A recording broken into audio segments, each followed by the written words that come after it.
kalikonse tikaona.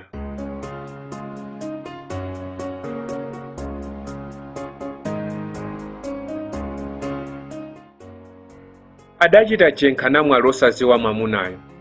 Gabrieli wamthenga wa Mulunguyo atanthira nawo uthenga wa malodzawo, amvekero zakhala ndi chinja cha Mzimu Woyera. Adawomba m'manja namwaliyo posamvesesa zomwe ngeroyo adakamba, kuti ndi nkhamba pakamwa chabe.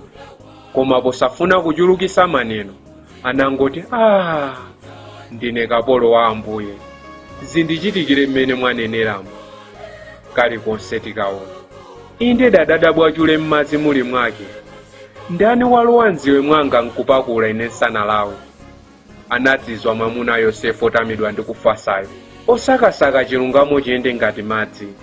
Kupanda wamapiko yemwe uja kumuonekera kutulo mwadzidzidzi, sindikudziwa zikanamuthira bwanji Mariya. Kalikonse tikaona. Adatutumusatu abusa azifuyo pakati pa usiku, wovala zoyera yemwe uja, kungoti bala manthu pakati pawo ngati mtsukwa. Akuswa mkonono tulo tofanato, adati, usiku omwe uno wakubadwirani mpulumutsi.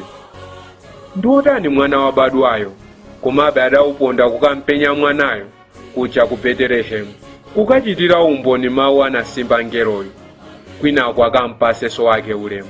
Ngakhale mitu yawo idali yoyanga ndi malingaliro, kuti yazakhala otani akatha msinkhu mwanayo. Kalikonse tikaona. Adachezeradi kuziona sindazione. Ndi otani mwana amene atamidwayo, wopanda nyanga adapukusa mutu Herode, mpaka mikuku yogona itatu yakummawa kusokoloka londolondo kuzathira diso mwanayo. Lammawa zuwa salionadi mbambadi, uyu yekha ndiyezeka. Adade lotu mu mtima mwake, kwinako atapanira mulomo wa m'musi mkamwa.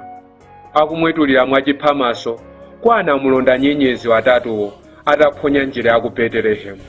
Akadadziwa adali wake mulengi, sakadayelekezatu nkomwe kulimbana nalo khandalo. Kalikonse tikaona.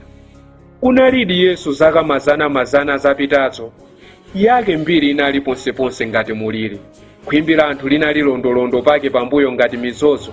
Ntchito yake adafotokoza mwachidule Yesaya, atadaza ndi mthenga wabwino kwa amphawi, andende amasulidwe, akhungu apenyeso, ndi kuzapulumutsa anthu ake ku imfa yosatha. Dzina lake lidakalibe la moyo mpaka pano, koma zachisoni atumiki ena adaphidigula uthenga wake, nawusandusa mpamba okhutisira mimba zawo ndi kuyendesera mabanja awo. Nkuwafinya Akhristu ngati zikolopa, ati awo malipiro ali kumwamba.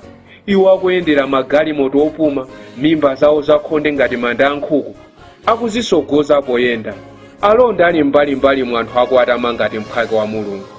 Mwataya kuti uthenga wabwino uja, koma ngati kukumbukira kubadwa kwake kusikukhonzanso mtima wanu, mtheradi kalikonse tikaona.